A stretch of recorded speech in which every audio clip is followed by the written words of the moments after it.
Donc passons maintenant au vif du sujet. Donc cette conférence qui va durer environ, je pense, 1 heure et demie, parce que j'ai quand même pas mal de choses à dire vu la nature du sujet. Cette conférence traite du thème suivant. Elle est intitulée de façon un peu provocante « Vive la faillite ». C'est-à-dire qu'il s'agit d'essayer de comprendre l'état de l'économie française actuellement, dans son contexte, et de voir ce que ça peut vouloir dire sur le plan politique en particulier, à court terme et à moyen terme, disons à l'horizon de maximum quelques années. Alors, une précision d'emblée, je ne prétends pas ici prévoir ce qui va se passer. J'en suis absolument incapable. Ma boule de cristal est cassée, je suis désolé. En revanche, ce que je veux essayer de faire avec vous, c'est de réfléchir en quelque sorte à l'univers des possibles, c'est-à-dire pas à ce qui va se passer, mais à ce qui peut se passer et à la façon dont les événements peuvent s'enchaîner. On verra que pour un certain nombre de raisons précises, il y a finalement un nombre assez limité de scénarios possibles sur les grandes variables. Et autant il est très très difficile de savoir lequel de ces scénarios va se réaliser, autant une fois qu'on saura lequel de ces scénarios va se réaliser, la suite des événements risque d'être assez rapide et assez fluide, assez logique. Mais n'anticipons pas. Alors, en ce qui concerne la méthode, ce que je vous propose de faire tout simplement, c'est de nous débarrasser de tous nos présupposés idéologiques. Je ne suis pas là pour vous dire où est le bien, où est le mal. D'ailleurs, ça ne vous intéresserait pas de savoir où je situe le bien et où je situe le mal. Je suis là pour essayer avec vous de regarder la réalité telle que je peux l'apercevoir en fonction des chiffres que j'ai, que je vais vous communiquer. J'essaierai de ne pas en communiquer trop. Je me bornerai à donner les chiffres qui indiquent les grandes tendances, les grands ordres de grandeur.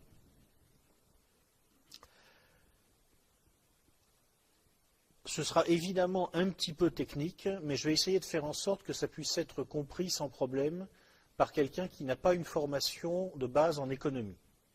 De toute façon, il y aura un échange après, donc s'il y a des éléments que vous n'avez pas suivis, vous n'hésitez pas, comme le dit le sage, celui qui pose une question a l'air bête 10 secondes, celui qui ne la pose pas le reste toute sa vie. Donc n'hésitez pas, de toute façon l'économie n'a rien de mystérieux, ça n'a rien d'une science exacte, c'est un domaine qu'on embrouille à plaisir aujourd'hui, mais en fait très souvent il suffit d'avoir quelques bases simples pour comprendre ce que c'est et comment ça fonctionne.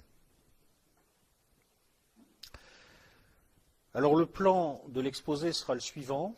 Dans un premier temps, je vais vous décrire le contexte global, parce qu'on ne peut pas évidemment comprendre les enjeux de la situation économique de la France si on n'a pas clairement en tête le contexte global dans lequel cette situation s'inscrit.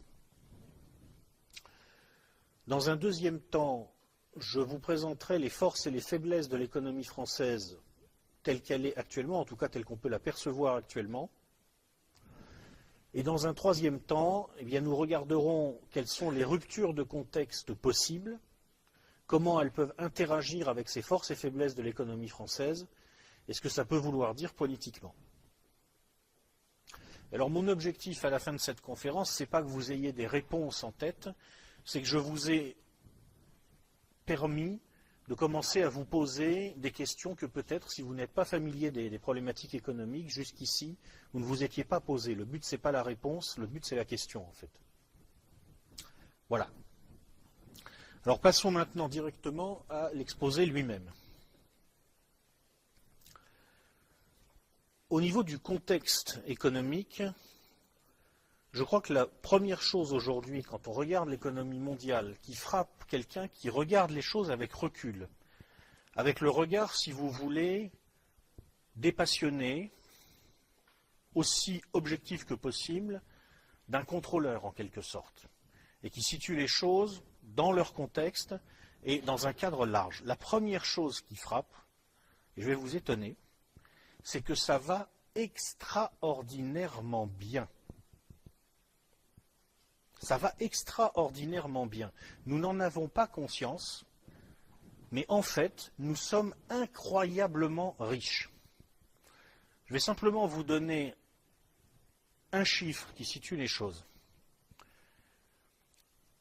Un des moyens de mesurer la richesse réelle des peuples, c'est de regarder combien de temps les gens doivent travailler pour se procurer des biens de base. Alors on peut prendre divers instruments de mesure, on peut dire le kilo de farine, on peut dire le prix d'un costume, le prix d'une paire de chaussures. Bon. Une des unités de mesure sans doute les plus fiables, c'est un œuf. Tout simplement parce qu'un œuf est un œuf. Il y a très peu de variables d'un œuf à l'autre sur son poids. Il y a des variables de qualité, mais elles ne sont pas énormes. Un œuf, c'est un œuf. On a essayé d'estimer combien de temps il fallait à un travailleur, en moyenne, pour pouvoir s'acheter un œuf à différentes époques. Alors quand on remonte loin au Moyen-Âge, etc., là, bon, on fait des calculs qui valent ce qu'ils valent, ils sont très douteux. Mais ce qui est sûr, c'est que, encore au XIXe siècle, il fallait probablement 20-25 minutes au moins pour pouvoir se procurer un œuf. Il fallait travailler, il fallait que le travailleur moyen travaille 20-25 minutes au moins pour se procurer un œuf. Et encore en 1950, si on prend le salaire moyen de 1950, dans la plupart des pays développés, il fallait 10-12 minutes pour se procurer un œuf. Aujourd'hui, dans la plupart des pays développés, pour se procurer un œuf, il faut 30 secondes de travail, à peu près. C'est-à-dire que par rapport à cet étalon, qui n'est évidemment pas parfait, mais qui situe à peu près les ordres de grandeur, par rapport à cet étalon des besoins de base de l'être humain, nous sommes aujourd'hui, en tout cas dans les pays développés, à un niveau d'aisance qui aurait fait rêver nos arrière-grands-parents et que les arrière-grands-parents de nos arrière-grands-parents ne pouvaient même pas imaginer. Donc ça, c'est la première chose qu'il faut comprendre si on regarde froidement les chiffres tels qu'ils sont. Nous sommes extraordinairement riches. Nous n'en avons pas conscience. Nous avons souvent l'impression d'être pauvres parce que le sentiment de pauvreté est quelque chose de tout à fait relatif. Mais en fait, nous sommes extraordinairement riches. Et très certainement, si on allait expliquer ce que sont les problèmes, par exemple, aujourd'hui, des plus pauvres des Européens, disons par exemple les problèmes des Grecs, si on allait expliquer ça dans les pays qui vivent encore à l'époque où il faut travailler une demi-heure pour avoir un œuf, dans certains pays très pauvres d'Afrique, par exemple, je ne comprendrais pas. Ils diraient, mais c'est des problèmes de riches, ça. C'est ça qu'il faut déjà avoir en tête. Nous sommes très riches, et ça va en fait très bien d'une certaine façon. Alors ça a une implication politique, directe, immédiate. C'est que comme nous allons très bien économiquement, nous sommes révolutionnaires. Parce que ce ne sont pas les gens pauvres, ce ne sont pas les gens qui sont obligés de travailler toute la journée pour avoir leur omelette du soir, ce n'est pas eux qui font les révolutions. Eux, éventuellement, ils sont utilisés comme masse de manœuvre, en quelque sorte, dans les révolutions. Mais les classes qui font les révolutions, ce sont les classes ascendantes. Ce sont les classes qui s'enrichissent. Ce sont les classes qui, tout simplement, ont ne serait-ce que le temps de se mettre à réfléchir et à prendre conscience des rapports dans lesquels elles sont enfermées. L'humanité, en tout cas une très grande partie de l'humanité aujourd'hui, est en train d'entrer dans le processus de conscientisation politique. Parce que tout simplement, elle en a les moyens matériels. Elle sort de la lutte pour la survie. Le nombre de gens aujourd'hui dans le monde qui ont développé une conscience politique est absolument sans précédent. Et même la proportion de gens, c'est sans précédent. Alors nous, en France, on ne s'en rend pas trop compte parce que aujourd'hui, l'humanité qui avance sur ce plan-là, clairement, ce n'est pas nous. Nous sommes une avant-garde qui a pris peut-être trop d'avance d'une certaine façon et qui aujourd'hui est en difficulté. Mais derrière nous, en quelque sorte, il y a des masses de populations qui prennent conscience politiquement en Chine, en Inde, dans le monde musulman, en Amérique latine, et ça commence, même si c'est un peu plus lent, un peu plus difficile, aussi en Afrique subsaharienne. une humanité riche, une humanité qui prend conscience, une humanité révolutionnaire. C'est la première chose à bien voir sur le plan économique et politique à l'échelle planétaire.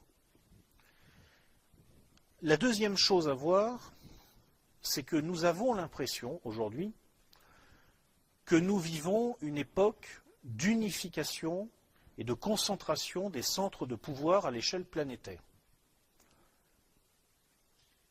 Alors en un sens c'est vrai parce que avec la mondialisation, pour la première fois, on a vu émerger avec les États-Unis un empire réellement global et réellement en situation d'imposer sa marque à l'échelle planétaire.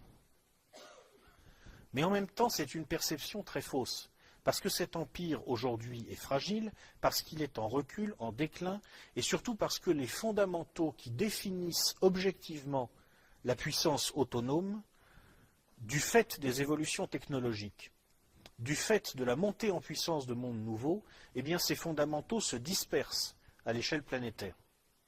Et en fait, si nous assistons à cette agressivité, en quelque sorte, du cœur du pouvoir dans l'hémisphère occidental, c'est parce que ce cœur du pouvoir se sent sur le reculoir.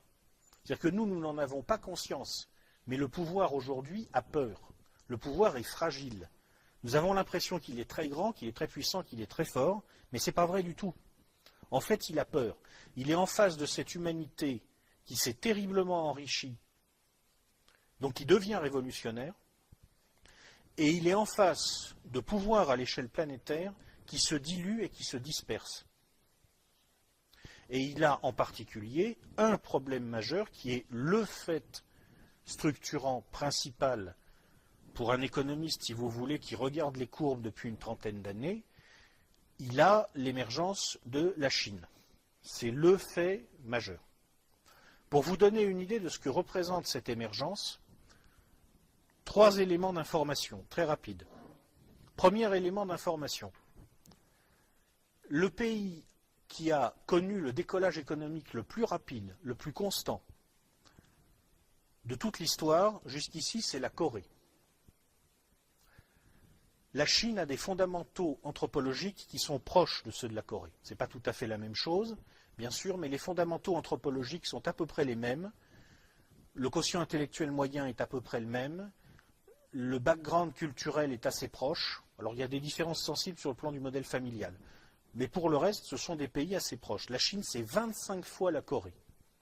C'est-à-dire qu'avec la Chine qui rentre dans l'économie mondiale et qui est pour l'instant en train de reproduire la trajectoire de la Corée, c'est le même impact que si 25 Corées du Sud rentraient simultanément sur le marché mondial. C'est gigantesque. Et ça implique en particulier que les États-Unis vont très vite perdre leur situation de puissance centrale dans l'économie mondiale. Ça va aller très vite. Alors on dira, oui, mais les Chinois, ils ne font que rattraper, ils copient, ils ne sont pas capables de faire autre chose. C'est déjà ce qu'on disait jadis des Japonais ou d'ailleurs des Coréens. Quel est le pays qui en 2012 a déposé le plus de brevets dans le monde? C'est les États-Unis, perdus. C'est la République populaire de Chine. Premier déposant de brevets en 2012. Voilà. Donc vous imaginez l'impact que peut avoir cette montée de la Chine dans un monde où le pouvoir géostratégique se dilue et qui est peuplé par une humanité très riche et qui devient révolutionnaire. L'impact, c'est que le pouvoir se sent assiégé. Premier élément de contexte à bien intégrer. Deuxième élément de contexte, ce pouvoir assiégé, c'est aussi un pouvoir dépassé, en ce sens qu'il administre un système qu'il sait non viable, mais qu'il ne sait pas comment réformer. Pourquoi? La logique de ce qui est en train de se passer dans le monde, c'est que partout à travers le monde, les gens vont s'aligner sur les normes, sur les standards qui sont aujourd'hui ceux des pays riches.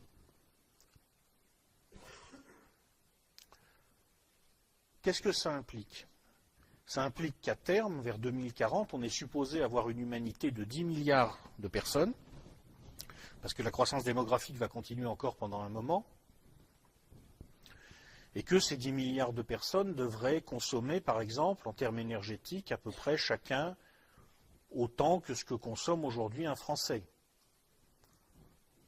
Plus ou moins. Alors certes, on va faire des gains en termes d'efficacité énergétique d'ici là, mais en même temps, il y a des limites à cette dynamique, et puis il y a une exigence de croissance qui se poursuit. Bon, si vous imaginez que 10 milliards de personnes se mettent à consommer autant d'énergie qu'un Français d'aujourd'hui, il faut 4 fois l'offre mondiale énergétique actuelle. Et si par hasard l'humanité entière se mettait à consommer autant d'énergie que les Américains, il faudrait à peu près 7 fois l'offre énergétique mondiale actuelle. Et tout ça, ça arrive au moment où on sait que on va avoir un problème avec les combustibles liquides, le pétrole conventionnel. On a probablement passé maintenant le pic. Si on rajoute les gaz de schiste, les pétroles de schiste, on va peut-être réussir encore à faire croître l'offre pendant une dizaine d'années, mais on sait très bien qu'ensuite on va commencer à descendre. Et tout ça arrive en 2040 au moment où on ne pourra plus continuer à faire monter l'offre de gaz naturel. Donc on sait très bien qu'à moins d'un changement significatif de paradigme technologique, on est sur un système qui n'est pas viable, qui n'est pas soutenable. Alors, mettons-nous maintenant un moment à la place des gens qui administrent ce système, ou qui se sentent en tout cas en situation d'en revendiquer l'administration, c'est-à-dire le cœur du pouvoir, essentiellement aux États-Unis. Bon. Ils sont en face d'une humanité qui est très riche, mais qui donc devient révolutionnaire. Du point de vue du pouvoir, l'enrichissement du peuple n'est pas une solution, hein, c'est un problème. Ils sont en face d'une planète où le pouvoir géostratégique se dilue. Ils savent qu'ils administrent un système qui n'est pas viable, et en plus, circonstance aggravante, comme ce système repose au niveau de leur pouvoir même sur l'endettement, il est extrêmement difficile de le remettre en cause sans remettre en cause leur pouvoir à eux. Puisque justement, pour sortir de l'exigence de croissance dans laquelle on est enfermé, il faudrait effacer les dettes. Mais si vous effacez les dettes, vous détruisez le pouvoir central. Donc ils sont pris dans une aporie dont ils ne peuvent plus sortir. C'est un cercle vicieux. On a un pouvoir qui est aux abois. On a un pouvoir qui, du fait de l'état de l'économie mondiale, est en réalité aux abois. Bon. Premier élément de contexte. Quelle est la réaction de ce pouvoir? Alors, fondamentalement, pour eux, il y a 2 types de réactions possibles. Il y a des réactions positives et des réactions négatives. Les réactions positives, c'est d'essayer de sortir de la situation où ils sont enfermés. Quand je dis ils, je parle des dirigeants du centre de pouvoir principal actuel, c'est-à-dire, on va dire, les dirigeants du monde occidental, qui est encore le centre de pouvoir principal. Hein. Ils peuvent essayer d'en sortir par des remèdes positifs, c'est-à-dire en déclenchant un changement de paradigme. Donc, en fait, il leur faut une nouvelle révolution technologique. Le problème, c'est que, pour l'instant, en tout cas, cette nouvelle révolution technologique, quand on regarde les chiffres froidement, en tout cas pour l'instant, on ne la voit pas commencer, on ne la voit même pas dans les tuyaux. Depuis une vingtaine d'années, la croissance de la productivité réelle de l'heure travaillée dans les pays développés est faible. Alors, bon, c'est un indicateur qui est toujours assez difficile à calculer, mais on estime qu'aujourd'hui, cette croissance est tombée entre 0 et 0,5% par an. Ce n'est pas un trend de révolution technologique. Hein. Au mieux, on est en train de concrétiser les gains qu'on peut avoir du fait de ce que l'on a appelé la 3e révolution industrielle, c'est-à-dire en gros l'alliance des ordinateurs, des énergies durables, et puis on commence un petit peu ici ou là à essayer d'entrer dans ce qu'on appelle la 4e révolution industrielle, c'est-à-dire la robotique et les usines intelligentes. Mais pour l'instant, les résultats en termes de productivité ne sont pas extraordinaires. Circonstance aggravante, pour qui regarde toujours les choses d'un point de vue strictement économique. Il faut voir que la troisième révolution industrielle et surtout la quatrième révolution industrielle, telle que je viens de les esquisser, ordinateurs, virtualisation et puis usines intelligentes, elles créent de la valeur d'usage, indiscutablement. Mais elles peuvent aussi devenir un problème pour le système parce qu'elles détruisent de la valeur d'échange. C'est la différence avec les deux premières révolutions industrielles. Un exemple très simple, je le connais bien puisque j'ai cofondé une maison d'édition, le cas de l'e-book. Vous savez, le livre électronique. Le livre électronique crée de la valeur d'usage. Indiscutablement, vous pouvez lire un e-book, bon c'est bien. Mais en fait, il détruit de la valeur d'échange. Parce qu'on coupe dans la chaîne logistique. À la limite, elle disparaît. À terme, il ne reste plus que l'auteur, la plateforme de mise à disposition des e-books, le lecteur. Donc ça veut dire qu'on a tué l'imprimeur, ça veut dire qu'on a tué l'éditeur, ou en tout cas on a fortement restreint son métier. Ça veut dire qu'on a tué le libraire, ça veut dire qu'on a tué le distributeur, le diffuseur. Cette révolution industrielle-là, elle ne provoque pas une expansion de l'économie monétaire. De façon latente, elle en provoque la contraction. Est-ce que le pouvoir, aujourd'hui, qui doit administrer cette économie fondée sur la dette, a intérêt à ce genre de contraction? Certainement pas. Donc en fait, on s'aperçoit que les remèdes positifs à cette situation, de défi lancé au pouvoir, d'une certaine façon, ils ne sont pas du tout à la hauteur des enjeux, en tout cas pour l'instant. Alors qu'est-ce qui reste comme remède? Eh bien, étant donné que la source du problème, c'est tout simplement la formidable poussée égalitaire à l'échelle planétaire, le remède, c'est la réintroduction de l'inégalité par d'autres biais. C'est-à-dire que ce qu'il faut bien comprendre, c'est que ce qu'on nous présente comme une crise, ce qu'on nous présente comme quelque chose de malheureux contre lequel le pouvoir se bat, en fait, si on regarde les choses objectivement, pour les gens qui administrent le système dans une perspective gestionnaire, ce n'est pas un problème, c'est une solution. La réintroduction massive de l'inégalité dans la structure des sociétés développées en particulier, c'est une solution parce que comme toutes les sociétés du monde ont vocation à converger vers ces sociétés développées, si on les fait converger vers une structure qui est très fortement inégalitaire, eh bien on les fait converger potentiellement vers une solution qui est en tout cas moins incompatible avec les possibilités énergétiques, écologiques de la planète. Juste un chiffre, quelle est la conséquence la plus sensible de ce qui s'est passé en Europe du Sud depuis la crise de 2008 sur le plan des grandes variables économiques dans l'économie physique? C'est que dans les pays de l'Europe du Sud touchés par la crise, la consommation énergétique a baissé depuis 2008 d'à peu près 10%. C'est QFD. Vous refabriquez des pauvres à l'intérieur du monde riche.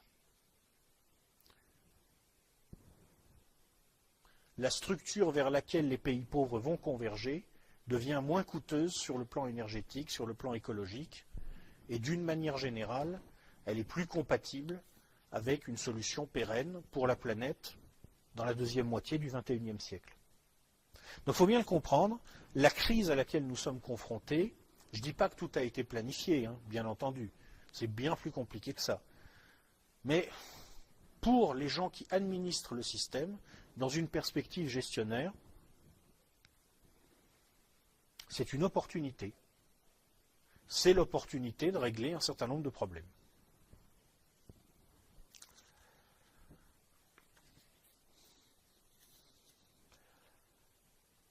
Alors comment pilote-t-il pour l'instant, au niveau des classes dirigeantes du monde occidental, comment pilote-t-il cet ajustement, maintenant sur le plan technique?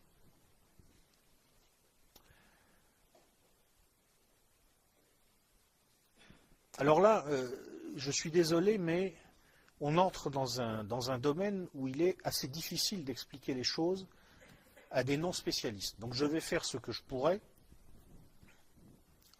N'hésitez pas après, dans l'échange que nous aurons, à revenir dessus.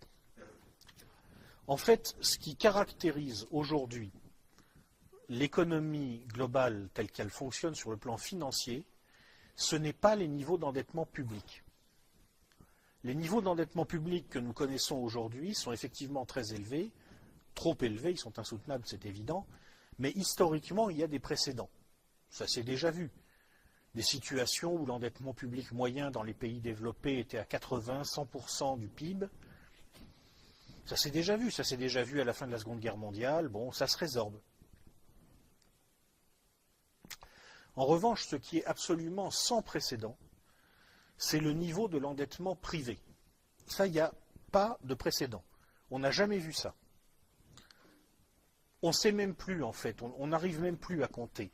Mais probablement, dans les économies développées aujourd'hui, on a un endettement privé qui doit approcher les 200% du PIB. Ça, il n'y a aucun précédent. Jusqu'ici, dans la dynamique du capitalisme tel qu'il se déploie, le financement de la croissance par la dette, c'était en quelque sorte le privilège de l'État. C'était une affaire d'État. Les banques centrales, à commencer par la Banque d'Angleterre, ont d'ailleurs été conçues au départ en grande partie pour organiser ce mécanisme de financement de la croissance à travers la dette publique. La dette privée, il y en avait bien entendu, mais elle restait à un niveau sensiblement plus bas que la dette publique. Aujourd'hui, elle a explosé dans des proportions extraordinaires. Et alors, elle a fabriqué quelque chose, si vous voulez, qui fait que les raisonnements des économistes classiques et néoclassiques sont dépassés. C'est-à-dire qu'on a inventé un système où il y a une sorte d'énorme bulle virtuelle qui est maintenue artificiellement en apesanteur et qui est fabriquée en fait grâce à la dette. Parce qu'on ouvre les vannes du crédit, donc on va avoir du capital qui part comme ça dans une espèce de virtualité. Et qu'est-ce que ça veut dire concrètement? Ça veut dire que ce qu'on appelait traditionnellement la théorie quantitative de la monnaie, si vous voulez, est dépassée. C'est-à-dire qu'il existe un domaine qui permet aux gens qui gèrent le système économico-financier dans sa globalité, qui leur permet en quelque sorte de sortir artificiellement du capital, de sortir artificiellement de la monnaie, de l'économie réelle, et de continuer à le faire tourner et à se le rémunérer fictivement.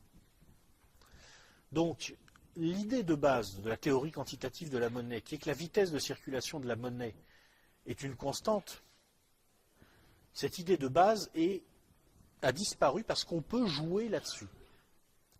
Alors là, c'est très technique, je ne peux pas rentrer dans tous les détails, mais si vous voulez concrètement ce que ça implique, c'est que Ben Bernanke, le président de la Fed, au moment de la crise de 2008, a réussi en quelque sorte à jouer sur l'existence de cet espace virtuel pour réguler l'espace réel de façon artificielle. C'est-à-dire que quand on a besoin de restabiliser les choses, parce que par exemple on manque de liquidité, parce qu'on manque derrière en fait de solvabilité dans l'économie réelle, on va faire descendre un peu d'argent du virtuel dans le réel, et quand on a trop d'argent dans le réel, on va en renvoyer dans le virtuel. Il y a une espèce de régulation par le virtuel qui s'est mise en place. Elle n'est possible évidemment que si les grands acteurs de l'économie globale parviennent à se coordonner entre eux. C'est-à-dire que ça ne peut fonctionner que dans la mesure où les Chinois continuent à acheter des bons du Trésor américain, les Chinois et d'autres d'ailleurs. Ça ne peut fonctionner que si les grandes banques s'entendent à peu près entre elles, s'il y a des accords plus ou moins secrets entre la Federal Reserve, la BCE et la Bank of Japan pour monétiser de la dette, en quelque sorte. Mais pour l'instant, ça marche. Et c'est à travers ces mécanismes, pour l'instant en tout cas, que, on va dire, l'oligarchie financière occidentale parvient bon an mal an à réguler la crise, ce qui veut dire en particulier que quand vous avez une crise qui se déroule, une micro-crise qui va frapper un pays précis à un moment donné, il faut se demander si ce n'est pas tout simplement une décision. Si on n'a pas décidé à un moment, bon, on a intérêt à faire baisser le niveau de vie et à réintroduire de l'inégalité, on va taper sur un point faible là dans l'Europe du Sud. Et puis quand on a obtenu ce qu'on voulait, Mario Draghi va dire non mais de toute façon les titres des pays en difficulté, je les rachèterai, et là on arrête d'un seul coup la crise.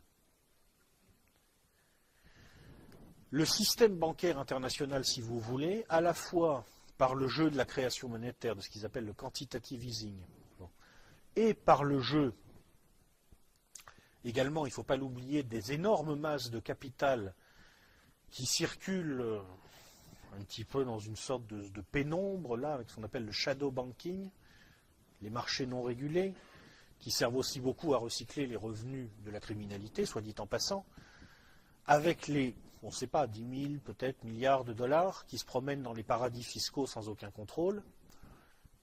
Ce système qui maîtrise ces énormes masses financières a les moyens de réguler l'économie réelle. Juste, toujours quelques ordres de grandeur, je vous disais, dans les paradis fiscaux, alors évidemment par définition on ne sait pas, mais on estime qu'il y a probablement à peu près 10 000 milliards de dollars, en tout cas c'est un chiffre qui circule. Je vous rappelle simplement que la dette de la Grèce, la dette publique de la Grèce, dont on nous a fait tout un sketch, je crois que c'est 400 milliards de dollars ou quelque chose comme ça. Et quand il y a un pays comme la Grèce qui a un problème d'échéance sur sa dette, c'est souvent pour quelques milliards de dollars. Donc pour les gens qui administrent une masse de 10 000 milliards de dollars derrière, c'est qu'une décision à prendre, s'ils s'entendent entre eux, pour décider je vais laisser couler la Grèce ou je vais lui maintenir la tête hors de l'eau. Et c'est géré comme ça. Bon. Donc là on commence à avoir une idée un petit peu du contexte global. Un pouvoir assiégé, un pouvoir dépassé, la réintroduction de l'inégalité dans les sociétés des pays développés, et comme instrument de gestion, en fait, l'hyperfinanciarisation qui permet de jouer sur différents leviers. Voilà pour le contexte global. Alors maintenant, on peut peut-être faire un petit zoom plus particulier sur plus spécifiquement le contexte européen et particulièrement le contexte de la zone euro. Parce que nous, Français, nous ne sommes pas seulement insérés dans ce contexte global, nous sommes aussi insérés dans cette sous-partie du contexte global qui est la zone euro. Alors,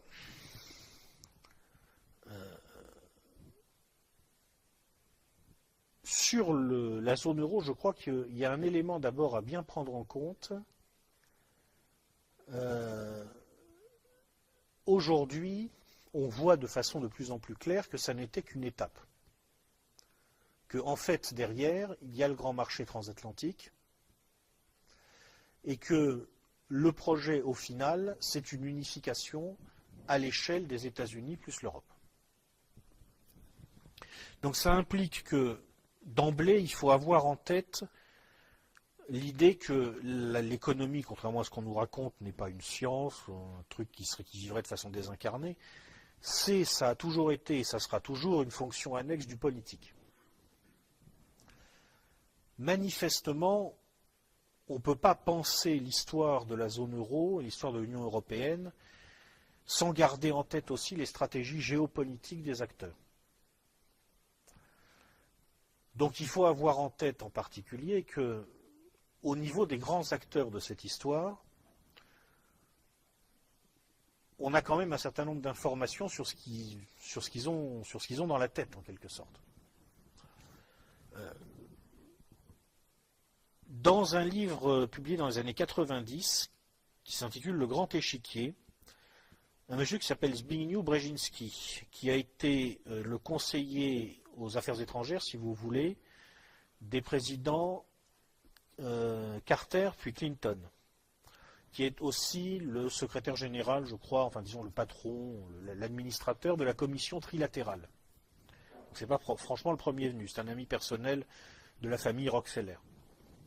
Dans ce livre, il a expliqué que la stratégie américaine à l'égard de l'Europe devait consister à ne pas choisir entre la France et l'Allemagne, tout en privilégiant l'Allemagne quand même comme relais principal. Pourquoi? Parce que pour les Américains, expliquait-il dans ce livre, s'ils veulent conserver la prééminence globale, ils doivent le faire en établissant un partenariat transatlantique 1+1, c'est-à-dire deux termes à peu près égaux entre les États-Unis et l'Europe. Et pour faire ça, ils ont besoin que l'Allemagne soit bien arrimée à l'ère occidentale. Pour arrimer l'Allemagne à l'ère occidentale, ils ont besoin d'un maillon, en quelque sorte, dans une espèce de chaîne, qu'on pourrait appeler la chaîne de l'impérialisme.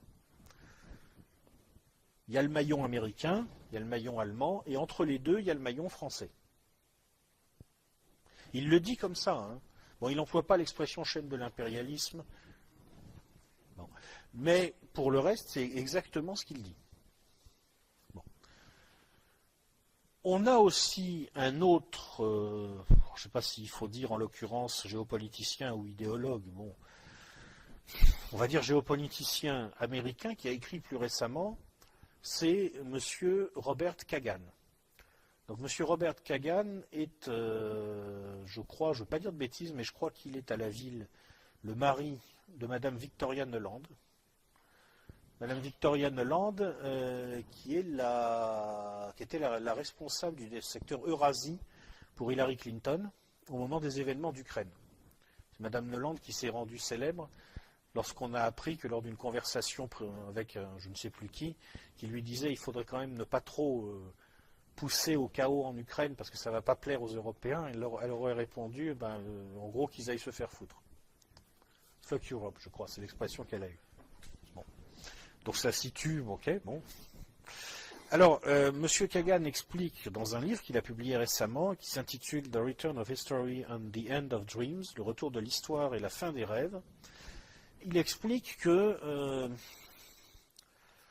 ce qu'il appelle la démocratie, c'est-à-dire en gros lui-même, les États-Unis, est confronté au défi des autocraties.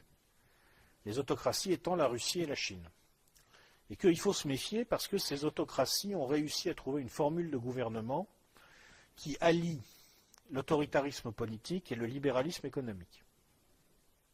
Et donc, ils sont capables de construire des économies efficaces, pertinentes. Et il explique dans ce livre, en substance, qu'il faut chercher à souder les démocraties entre elles en les coupant des autocraties.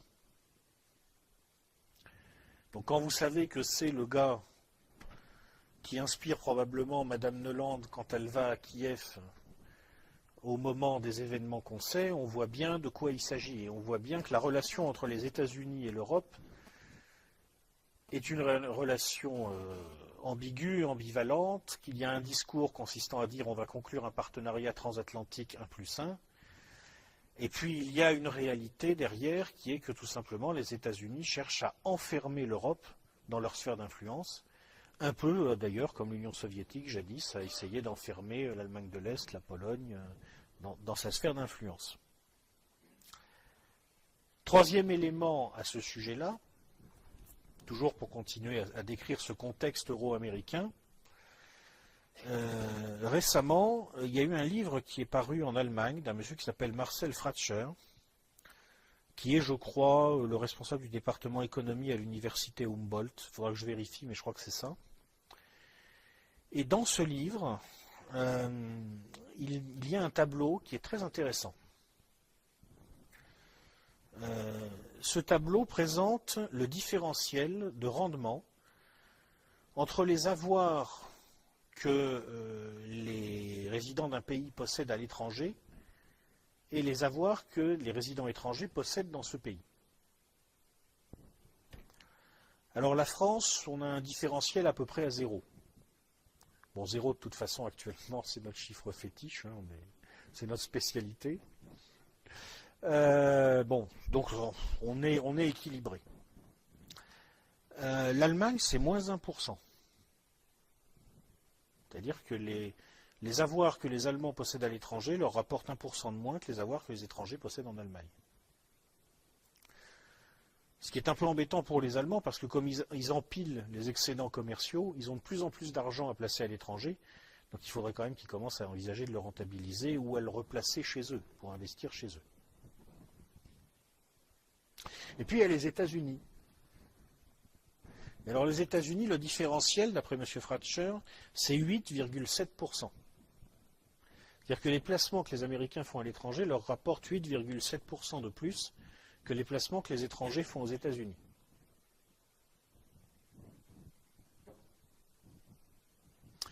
Donc on comprend un petit peu mieux dans ces conditions pourquoi M. Brzezinski veut un partenariat 1+1 et pourquoi M. Kagan pense qu'il faut un peu contraindre les Européens à ce partenariat 1+1.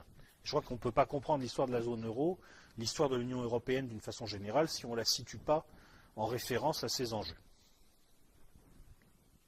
Bon. Première remarque. Alors, ensuite, concernant maintenant l'histoire de la zone euro. En interne aussi, il y a un conflit. C'est-à-dire qu'il n'y a pas seulement une ambiguïté dans la relation américaine européenne, il y a aussi un conflit à l'intérieur de la zone euro entre une conception française et une conception allemande. Les Français ont une conception des rapports entre nations qui est plus ou moins, si vous voulez, la conception gaullienne, d'une sorte de version rénovée du concert des nations. Les Allemands ont une autre conception qui est schmittienne, c'est-à-dire qui vient de Carl Schmitt en fait. Pour eux, il s'agit de fabriquer un grand espace à l'intérieur duquel les États s'effacent, et grand espace qui va être piloté par l'État le plus fort à l'intérieur du grand espace, c'est-à-dire l'Allemagne. Alors évidemment, les élites allemandes ne l'assument pas comme ça, parce que bon, comme Carl Schmitt était un nazi, ils ont un petit problème. Mais quand on décode ce qu'ils disent et ce qu'ils pensent, on voit très bien que c'est ce qu'ils ont derrière la tête. On ne peut pas leur en vouloir d'ailleurs, c'est logique de leur part. Bon. Donc voilà la zone euro avec son conflit interne non dit, qui reste dans le non dit, mais qui est bien là, et puis son conflit externe avec les États-Unis, qui reste également dans le non dit. Après, qu'est-ce qui va se passer? Alors reprenons l'histoire. On peut dire que en fait, l'histoire de l'euro commence en 1971, c'est-à-dire bien avant sa naissance.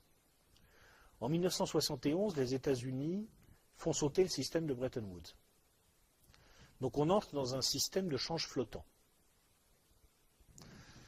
Le système dollar as good as gold est mort, donc il faut un système de change flottant.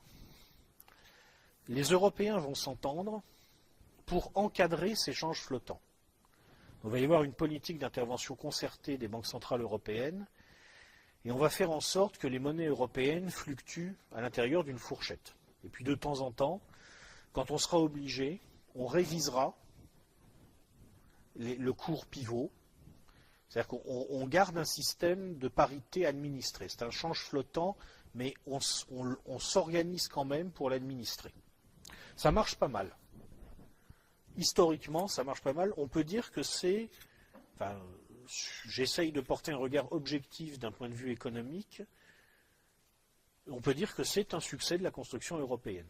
Le système monétaire européen, objectivement, c'était bien qu'il soit là, ça aurait été pire s'il n'avait pas été là. Le problème, c'est que en 1989, le mur de Berlin tombe, l'Allemagne se réunifie. Alors ça a une conséquence immédiate, c'est que la situation monétaire qui apparaît en Allemagne est atypique.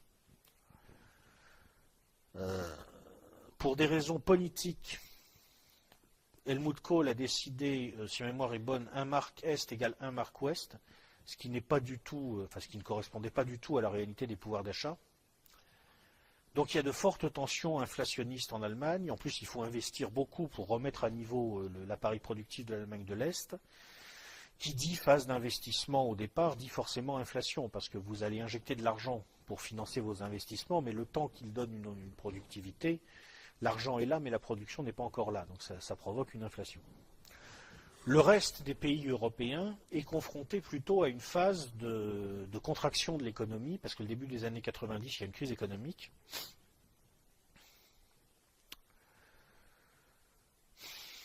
Et à ce moment-là, le système monétaire européen a à moitié explosé. En Europe, les pays, si vous voulez, qui sur le plan économique sont vraiment déterminants, il y en a 4. C'est l'Allemagne, la Grande-Bretagne, la France et l'Italie. Bien sûr, l'Espagne, la Pologne, c'est des pays importants aussi. La Hollande, c'est des pays importants, mais ils ne sont pas déterminants. Les 4 pays déterminants, c'est les 4 que je viens de dire. Alors, en face de cette situation, la Banque centrale allemande impose une politique de taux élevés pour lutter contre l'inflation. La France suit et reste arrimée, le franc reste arrimé aux marques, si vous voulez. Ça coûte terriblement cher à l'économie française et on peut dire que les dégâts de l'euro commencent à ce moment-là, en fait, avant même sa création. Parce que c'est déjà la logique de l'euro qui est en place. On ne veut pas admettre tout simplement que la France et l'Allemagne n'ont pas besoin de la même politique monétaire. La Grande-Bretagne et l'Italie finissent par sortir, par se désarrimer du système monétaire européen. La Grande-Bretagne en sort et il n'y rentrera pas. L'Italie en sort et y rentrera quelques années plus tard.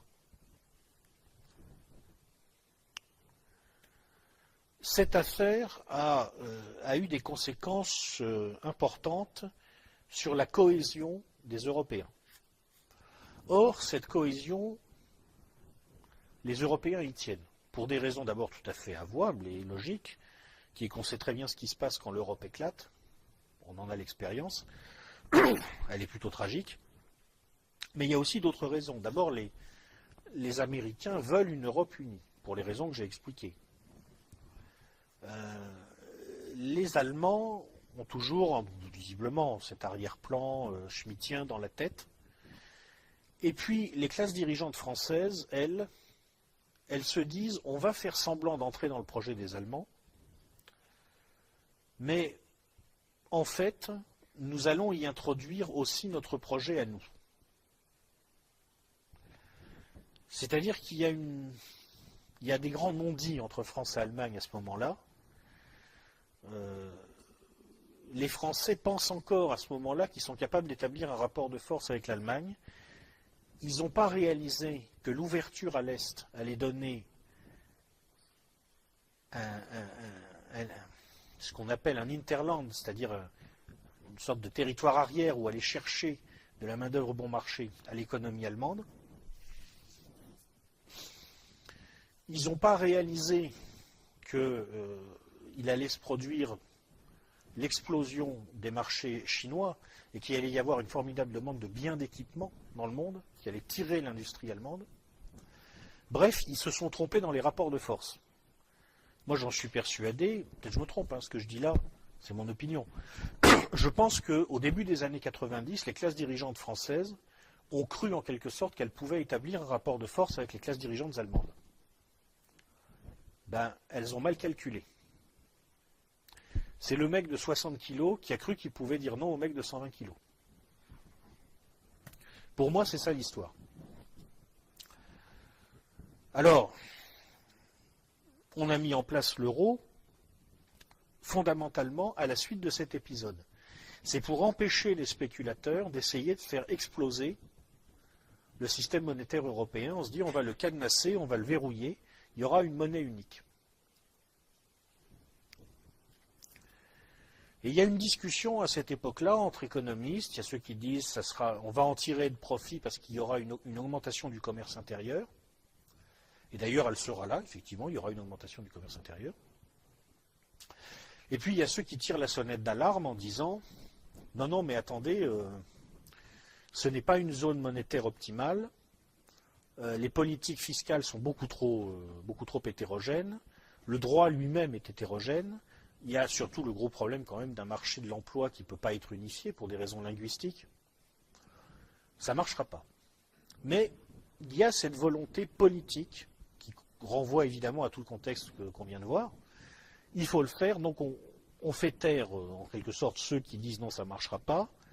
Et les grands partis de gouvernement font campagne pour le oui au traité de Maastricht et puis ensuite organisent la mise en place de l'euro.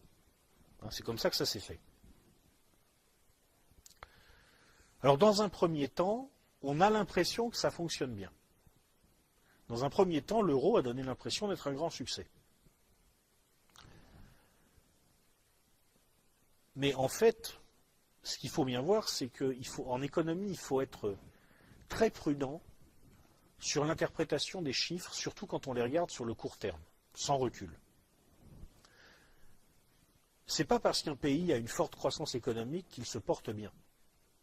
Il faut regarder de quoi cette croissance est faite. Par exemple, si vous êtes l'Espagne, vous êtes le dirigeant espagnol, vous voulez une croissance économique en Espagne, et puis vous avez un afflux de capital qui rentre dans votre pays parce que, comme maintenant, vous bénéficiez en quelque sorte symboliquement de la couverture de la puissance économique allemande, des gens qui jusque-là hésitaient à vous donner de l'argent, ils se mettent à vous en donner. Ils disent de toute façon c'est de l'euro, je pourrais toujours partir ailleurs dans la zone euro si j'ai un problème. Et puis comme vous ne maîtrisez pas votre inflation, parce que vous n'avez pas les structures de base qui expliquent la capacité de la société allemande à maîtriser son inflation, tout simplement la cogestion, les accords de branche,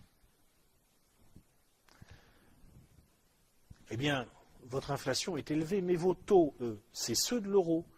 Ils bénéficient en quelque sorte toujours du couplage avec l'économie allemande. Donc vous vous retrouvez avec des taux réels négatifs dans l'économie. Donc tout le monde appelle du capital. Donc il y a des gens qui sont prêts à en donner, et il y a des gens qui en veulent. Donc ça gonfle. Alors qu'est-ce qu'on va faire de ce capital? Alors là, il y a deux possibilités. Ou vous trouvez des investissements rentables, eh bien c'est merveilleux, vous avez réussi un boom économique, ou vous n'en trouvez pas. Et là, à terme, c'est la catastrophe. Parce que vous êtes endetté et vous avez investi, jusque-là, ce n'est pas un problème. Mais si vous avez investi dans un truc qui ne rapportera pas, vous êtes planté. C'est aussi simple que ça. Vous voyez, l'économie, ce n'est pas compliqué, en fait. C'est ce qui s'est passé en Espagne. D'où ces constructions, cet immobilier qui explose de façon complètement délirante, avec des immeubles entiers dans lesquels aujourd'hui il n'y a personne. C'est la croissance des années 2000. C'est-à-dire que la catastrophe économique qui va arriver ensuite, ça n'est jamais que l'effacement de cette croissance artificielle. Seulement ce qui reste évidemment à la sortie quand même, c'est la dette. Donc l'histoire de la zone euro, elle s'est déroulée comme ça. Dans un premier temps, on a l'impression que ça va bien, parce qu'il y a du capital qui rentre, parce qu'on investit, parce que ça fait de la croissance. Et puis un jour, on constate qu'en fait, on a mal investi, qu'en fait, l'euro, si vous voulez, a introduit un biais dans toutes les perceptions des acteurs, qui fait qu'ils ont développé des stratégies d'investissement idiotes. Et à la sortie, c'est le deuxième effet qui se coule, on est ruiné. Voilà ce qui s'est passé dans une grande partie de la zone euro.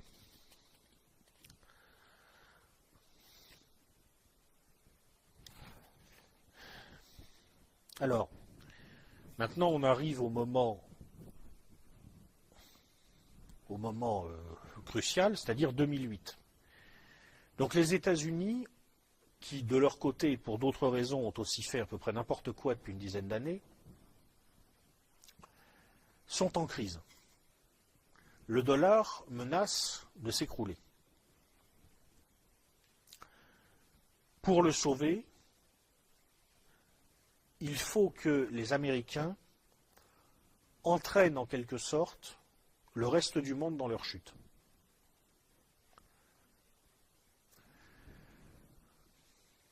Je passe sous silence le problème de leur relation avec le Japon, ce n'est pas le sujet aujourd'hui, ça serait intéressant, mais c'est c'est un autre problème, on est centré sur l'Europe. Et à ce moment-là, on voit que les spéculateurs s'attaquent aux pays faibles du sud de l'Europe. Ça fait longtemps qu'ils savent que ces pays sont faibles, ça fait longtemps qu'ils savent que leurs comptes sont truqués, et pour cause. Qui a aidé, qui a conseillé le gouvernement grec pour truquer ses comptes quand il est entré dans l'euro? Goldman Sachs. Bon, donc ils sont au courant, hein, c'est eux qui ont truqué les comptes, ils savent qu'ils sont truqués. Bon. Ils vont seulement s'apercevoir du problème en 2008, comme par hasard. Donc ils vont attaquer la zone euro sur ses points faibles, et ça va tomber tout de suite. Parce que c'est un château de cartes, comme je vous ai expliqué, on a investi n'importe comment.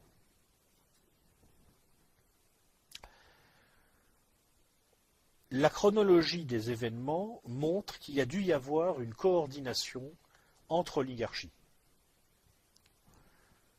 2008, attaque. Plan d'austérité, Grèce, Portugal, ça ne suffit pas. 2010, création de la Troïka.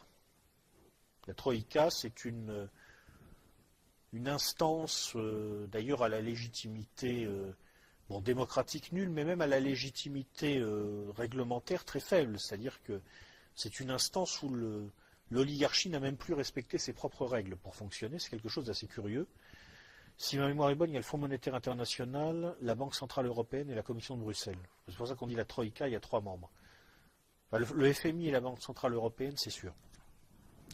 Bon, c'est une instance qui va dans les pays en difficulté pour leur dicter leur politique. Et ce sont des politiques d'écrasement, d'introduction massive de l'inégalité dans les systèmes économiques. Et donc là, vous voyez bien qu'il y a quand même peut-être un lien avec ce qu'on a vu avant sur le contexte.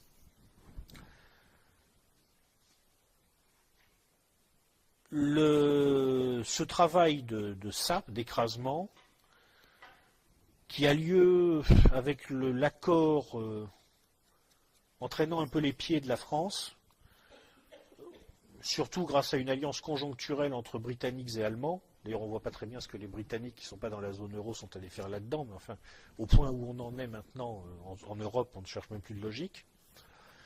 Ce qui va le couronner du point de vue allemand, c'est un traité qui est signé en janvier 2012, qui est le traité pour la stabilité, la coordination et la gouvernance dans l'union économique et monétaire. Donc en clair, ça veut dire que ça officialise la mise sous tutelle de l'Europe par Berlin. Concrètement, c'est ça. Ça veut dire que, comme l'Allemagne, qui dégage des excédents, est effectivement le membre solvable, et que dans tous les systèmes économiques, c'est celui qui peut payer et qui commande, elle prend le pouvoir, en fait, à l'intérieur de la zone euro. Donc, deuxième conséquence, vous voyez, on a introduit de l'inégalité dans les sociétés européennes, et on a satisfait à ce projet non dit de grand espace européen schmittien. On est en train de le voir se former là. C'est bon, on a ce qu'on voulait.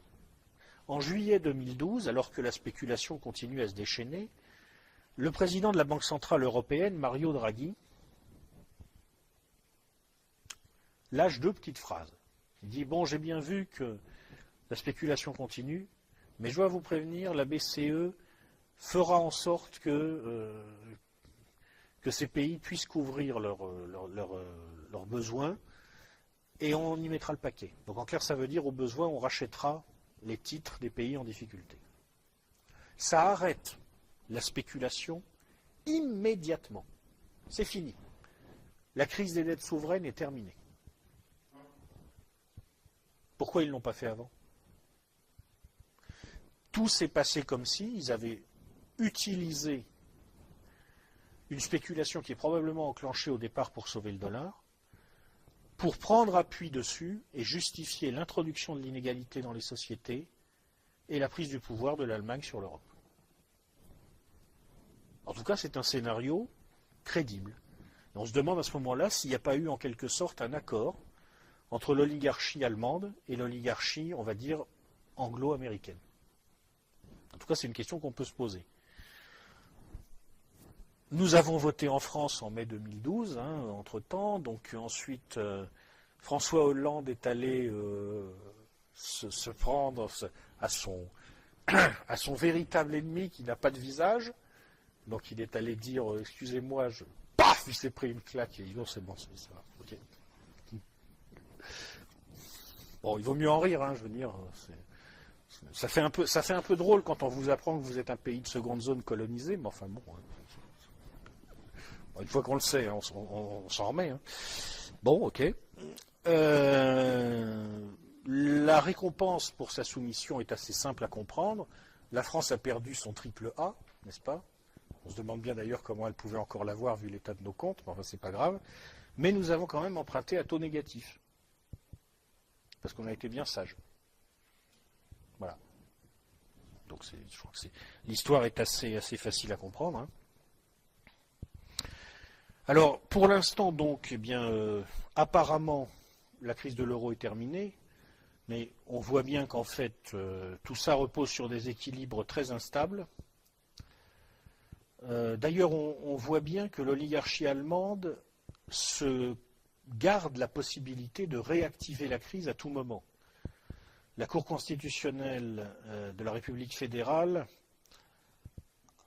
s'est souvenue, à l'occasion d'un arrêt qu'elle a rendu en février 2014, du fait que, effectivement, la façon dont fonctionne actuellement la BCE n'est pas tout à fait conforme à la Constitution allemande. En particulier, dans l'esprit du droit allemand, il n'est pas possible de changer la règle pour s'adapter aux faits. Ce n'est pas du tout quelque chose qui leur plaît, ils ont raison d'ailleurs, sur le plan théorique. Pour l'instant, les Allemands ne réactivent pas la crise, à mon avis, tout simplement parce qu'ils ont besoin des injections de liquidités par la Banque centrale, parce qu'ils sont, eux, menacés aujourd'hui de déflation. C'est-à-dire qu'on est dans la configuration inverse de celle du début des années 90. L'Allemagne a plutôt besoin d'injections monétaires. Sans la politique de la BCE, l'Allemagne pourrait basculer dans la déflation. Je pense que c'est pour ça que, pour l'instant, ils laissent faire aussi. Si demain, dans un autre contexte, ils ont d'autres besoins, peut-être qu'ils renégocieront les accords qu'ils ont dû passer avec les anglo-saxons, à mon avis, à mon humble avis, qui d'ailleurs de leur côté ont leurs propres contraintes, et à tout moment, en fait, ils peuvent réactiver la crise des dettes souveraines en Europe. De toute façon, à chaque fois, c'est l'occasion, n'est-ce pas, de faire monter un petit peu le niveau d'inégalité dans les pays européens, ce qui est un bénéfice, encore une fois, du point de vue de l'oligarchie. Et alors, à votre avis, là, qui c'est les prochains sur la liste?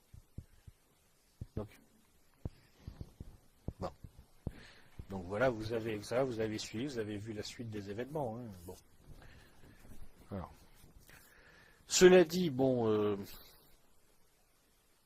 on peut quand même préciser 2-3 choses sur cette crise de la zone euro, parce que bon, je vais un peu dépasser le temps qui m'était imparti, hein, mais je suis désolé. Je ne voudrais pas donner l'impression, si vous voulez, j'ai toujours peur quand j'explique ce genre de choses, de donner l'impression que je crois que tout est régulé, qu'il existe une espèce de complot général. Honnêtement, je pense que ça ne fonctionne pas du tout comme ça. Je pense que c'est beaucoup plus un pilotage à vue par des accords qui sont passés en fonction des rapports de force. Et il faut dire quand même que les conséquences de l'euro ne sont pas entièrement négatives aussi. Il s'est aussi passé des choses à l'intérieur de la zone euro qui viennent contredire en partie la thèse que je viens d'avancer, qui est très séduisante, mais qu'il faut relativiser.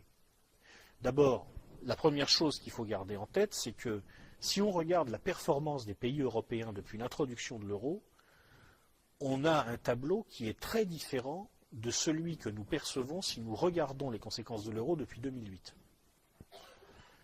En particulier, depuis l'introduction de l'euro, l'Irlande a connu dans l'absolu une très forte croissance de son PIB. Malgré la crise qu'elle a connue depuis 2008, c'est un pays qui a globalement bénéficié de l'euro.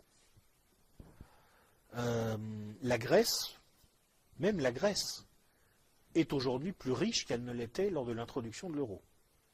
Alors ils ont un gros problème de répartition des richesses, parce qu'avec toute cette histoire, il y a un bon paquet de la population qui est tombé dans le gouffre, mais globalement, ils sont plus riches qu'avant l'introduction de l'euro.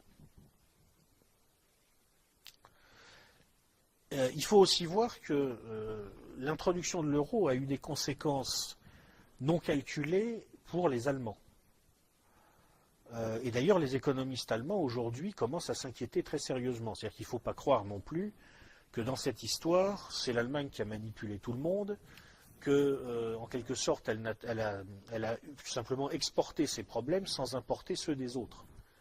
En particulier, les Allemands se rendent compte aujourd'hui qu'ils ont un gros déficit d'investissement dans leur économie, dans leurs infrastructures.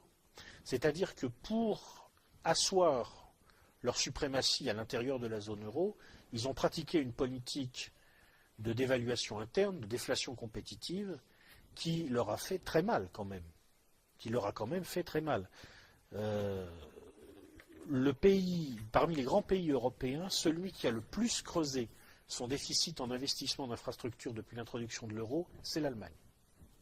C'est-à-dire qu'ils se sont vraiment très violemment serré la ceinture.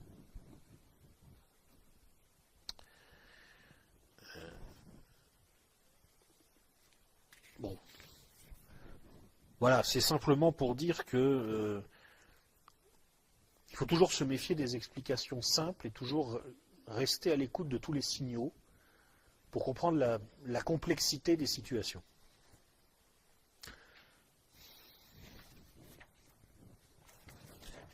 Alors,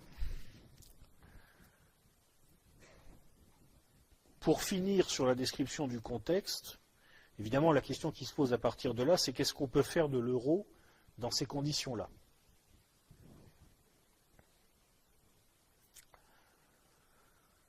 Alors, en fait, ce qui se passe avec, si vous voulez, avec l'euro, c'est qu'il n'est pas évidemment, il est évidemment pas viable dans l'état actuel des choses. Il n'est pas viable parce que une monnaie unique, pour des économies qui sont en plus inscrites dans des cycles économiques forcément opposés, il n'y a pas de transfert budgétaire entre les États, ou très peu. Il n'y a pas de fluidité du marché du travail, il n'y a pas d'harmonisation fiscale, il n'y a pas d'harmonisation bancaire réelle, c'est n'importe quoi. C'est n'importe quoi, il est évident que ça ne peut pas marcher. Bon. Donc, en réalité, la situation qui est créée aujourd'hui par ce qu'il faut bien appeler la catastrophe euro, c'est qu'on a emmené les peuples européens jusqu'au milieu du gué. Il y a deux possibilités. Soit on fait exploser la zone euro, soit on dit mais non, on est au milieu du gué, maintenant il faut passer la deuxième moitié, c'est-à-dire il faut fabriquer un État unifié européen. En tout cas à l'échelle de l'Euroland. Parce qu'effectivement, si on unifie les législations, si on unifie les pratiques sociales, si on unifie la gestion budgétaire, à ce moment-là, l'euro peut redevenir viable. Il restera quand même de très sérieux problèmes, parce qu'il y a une chose quand même qu'on ne peut pas unifier, ce sont les nations, dans leur réalité charnelle. On peut décider effectivement qu'on donne les mêmes règles aux Allemands, aux Espagnols, aux Italiens, aux Français, même aux Grecs, si tant est d'ailleurs qu'on puisse donner des règles aux Grecs, c'est un problème en soi. Mais après, il faut savoir comment ils vont les interpréter, puis surtout s'ils vont les respecter. Bon. Enfin, aujourd'hui, la situation qui est créée, c'est ça. Donc je crois que là, vous avez dû voir à peu près quel est le contexte. Un pouvoir, je récapitule pour que tout le monde ait bien ça en tête, un pouvoir global qui est assiégé, qui réagit donc avec violence, qui est dépassé, qui est obligé d'administrer un système qui n'est pas soutenable, qui trouve logiquement une porte de sortie dans l'introduction des inégalités dans les sociétés développées,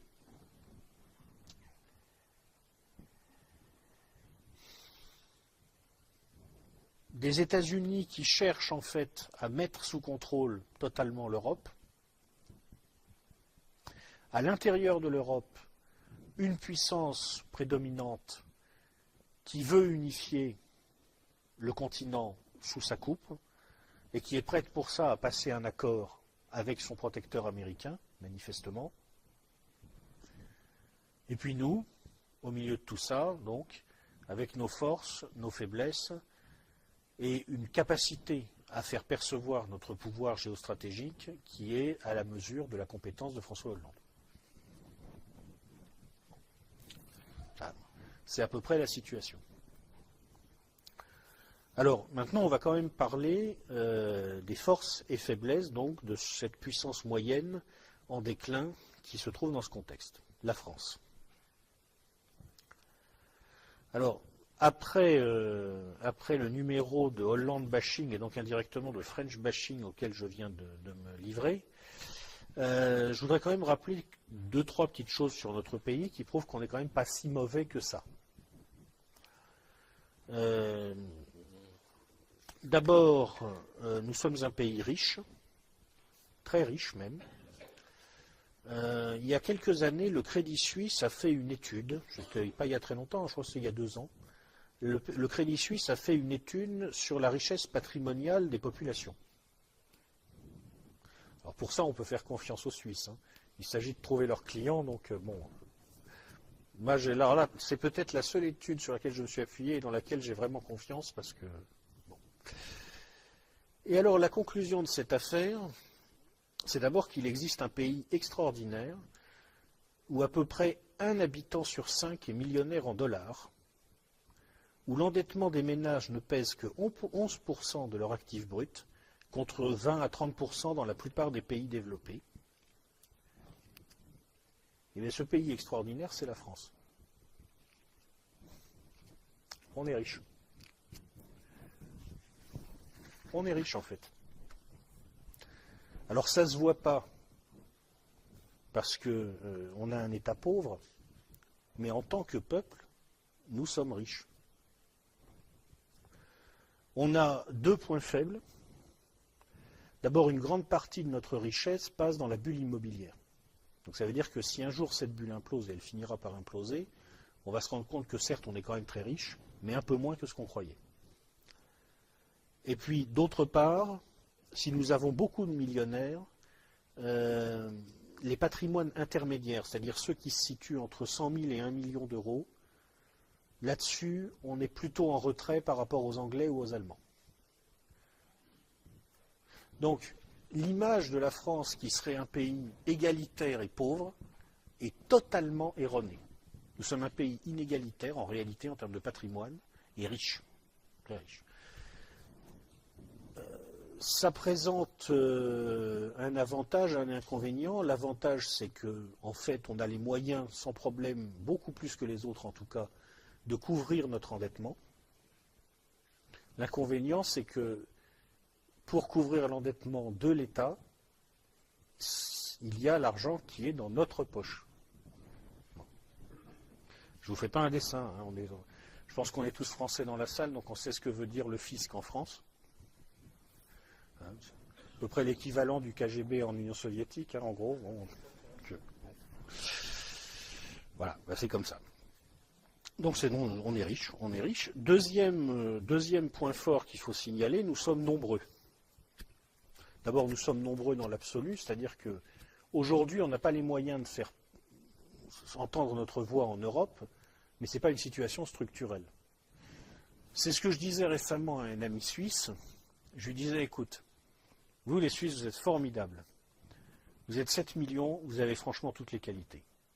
Vous êtes courageux, vous êtes travailleurs, vous êtes propres. Nous les Français, on est flemmards, on se laisse aller, non vraiment ça ne va pas. Mais on va écrire l'histoire et pas vous.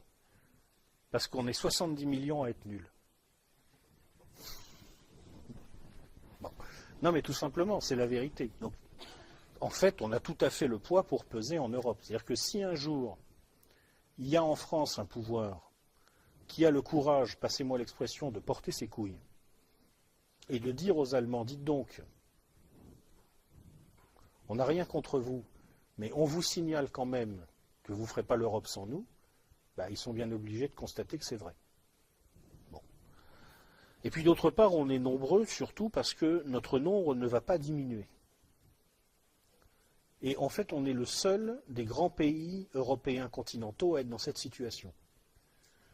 On pense que la courbe de la population française et la courbe de la population allemande vont se croiser vers 2030-2035. C'est-à-dire que dans 20 ans, probablement, il y aura plus de Français que d'Allemands. Les Italiens, partis comme ils sont, ils seront plus très nombreux, hein, parce qu'ils sont, je crois, 1,2 ou 1,3 enfants par femme. Donc vous faites le calcul. Hein. Les Espagnols, c'est pareil. Nous, non.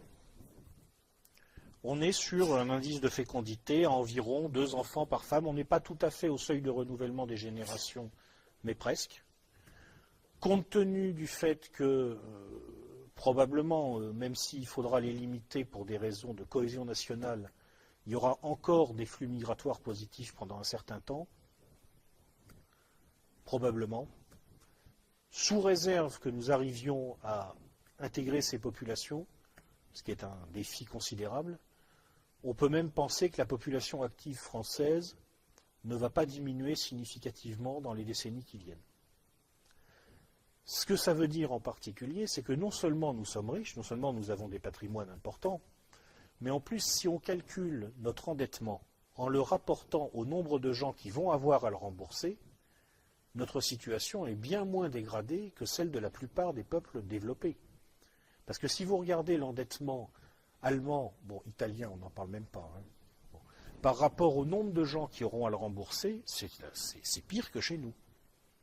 Donc en fait, non, on est riche, on est nombreux, ça ne va pas si mal que ça. On a aussi 2 autres atouts dans notre manche qui sont quand même très intéressants. D'abord, on a la taille critique, pas pour exister par nous-mêmes dans l'économie contemporaine, on a un marché intérieur qui n'est pas assez grand pour ça, mais on a la taille critique éventuellement pour aller frapper à la porte des BRICS.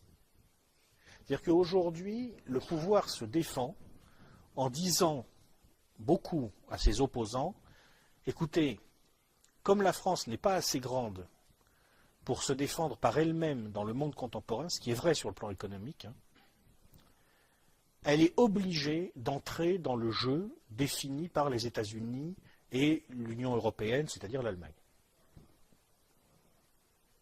Mais enfin, moi j'ai regardé une carte du monde, il m'a semblé quand même qu'il y avait d'autres pays sur Terre qui n'étaient pas tout à fait non plus des puissances secondaires. La Chine, l'Inde, la Russie, le Brésil, l'Amérique latine d'une façon générale. Et on a la taille critique pour aller frapper à la porte de ces gens-là. C'est-à-dire qu'effectivement, les petits pays européens, eux, ils sont prisonniers. Parce qu'ils n'ont pas les moyens de se dégager de l'emprise de leurs protecteurs occidentaux, on va dire, et ils ne pèsent pas assez lourd pour être vraiment pris au sérieux dans une discussion avec les Russes ou les Chinois. Nous, si. Nous, si. Donc on a, si un jour on a un pouvoir qui est décidé à porter ses couilles, on a les moyens de faire sentir un pouvoir géostratégique. On a des choses à négocier. Et puis on a un autre atout dans notre manche, qui là aussi est lié à notre taille.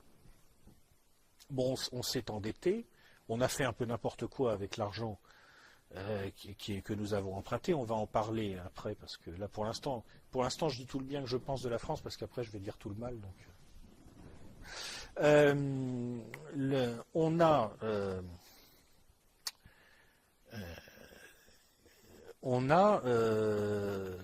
s'est endetté dans notre droit à nous. Ça j'ai remarqué, c'est une chose que personne n'explique dans les médias. La plupart des pays, quand ils prêtent de l'argent, évidemment, il y a un contrat implicite derrière cet emprunt. Quand vous allez à la banque, vous signez un emprunt, vous signez un papier. Dans quel droit ce contrat est-il inscrit? Les petits pays, n'ont pas les moyens d'imposer leurs droits. Par exemple, la Grèce a un problème aujourd'hui, c'est que les 2/3 de sa dette correspondent à des contrats qui sont en droit étranger, britannique par exemple. Nous, à peu près 95% de notre dette publique est en droit français. Un peu plus de la moitié de notre dette privée est aussi en droit français. Donc ce que ça veut dire, c'est que la puissance publique chez nous, juridiquement, définit les modalités d'interprétation, d'évolution de notre endettement.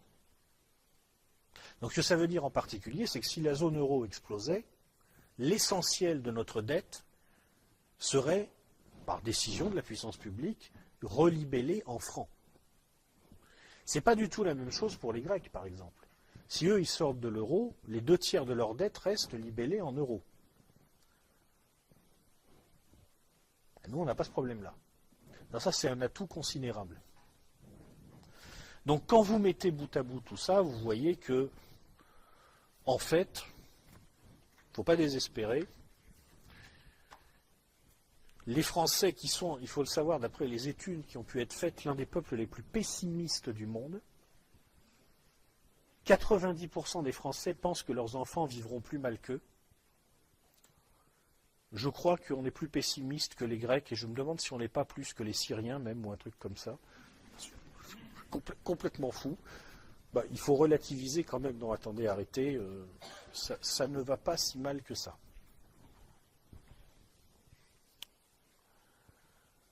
Cela dit, on a quand même des points faibles. Donc là, bon, les âmes sensibles, s'il vous plaît, vous. Bon. Alors, d'abord, il faut dire les choses simplement. Actuellement, on est riche, mais on est en train de s'appauvrir assez vite. Parce que, tout simplement, on a un commerce extérieur qui est en chute lente, mais régulière. Année après année, notre commerce extérieur se dégrade. Traditionnellement, il était à peu près équilibré. La France n'a jamais été une grande puissance exportatrice.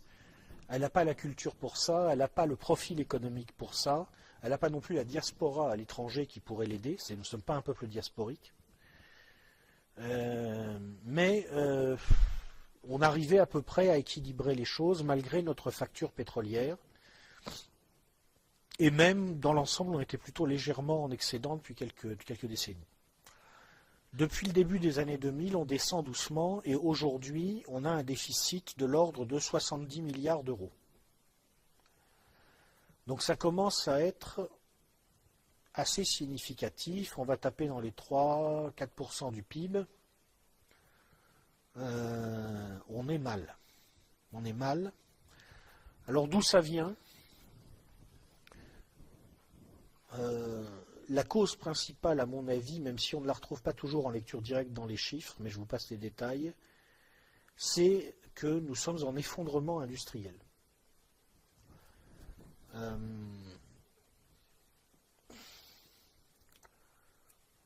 En particulier, ce qui est très inquiétant, c'est que nous sommes de plus en plus en train de témoigner d'un déficit d'investissement très lourd dans le domaine industriel. J'ai simplement relevé un chiffre, alors je ne l'ai pas vérifié, et il vient d'une source sur laquelle j'ai moyennement confiance, mais il me paraît correspondre intuitivement à ce que je crois voir par ailleurs. Le nombre de robots dans l'industrie,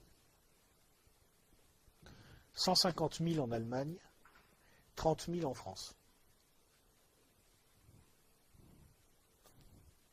C'est-à-dire que si on considère que, bon, à ces échelles-là, en quelque sorte, la loi des grands nombres doit s'appliquer, le nombre de robots donne une idée de la puissance de robotisation, elle est 5 fois plus élevée en Allemagne qu'en France. Ça donne une idée des rapports de force qui sont en train de s'établir en termes de puissance industrielle. On peut se demander d'ailleurs, je ne veux pas là encore cautionner des thèses complotistes, encore une fois, qui ne sont pas les miennes, mais on peut se demander si, étant donné ce que je disais avant, sur le fait que la géopolitique française s'appuie sur les États et que ce faisant, elle est moins compatible avec la géopolitique américaine qu'une géopolitique allemande qui est une géopolitique de grand espace, on peut se demander s'il n'y a pas une espèce de, pas de complot, mais de volonté diffuse dans les classes dirigeantes du capitalisme globalisé de détruire la puissance industrielle française précisément parce que la France est dangereuse. On peut se demander en fait si ce n'est pas une démolition programmée. Quand on voit les erreurs constantes du pouvoir en France, on se dit mais c'est pas possible, ils le font exprès. On se gargarise avec le crédit recherche, etc. Pendant ce temps-là, on sait très bien que les taux d'investissement dans la recherche stagnent et même diminuent légèrement en France alors qu'ils augmentent partout ailleurs. Où est le grand plan de relance à ce niveau-là? Qu'est-ce qu'on fait? Rien de sérieux. On ne compte plus les grands groupes industriels qui sont au bord de la faillite, manifestement mal pilotés, Areva, revendu, Alstom. On se demande s'il n'y a pas une épuration même au niveau des dirigeants. Il y a eu l'affaire de Margerie, le président de Total, qui a eu un accident d'avion à Moscou dans des conditions bizarres.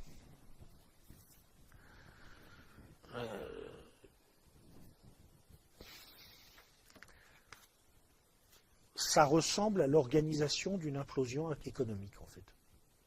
Alors, soit c'est tout simplement parce qu'on est dirigé par des nuls, je pense qu'on est dirigé par des nuls, effectivement, mais peut-être aussi ils le font un peu exprès. Bon.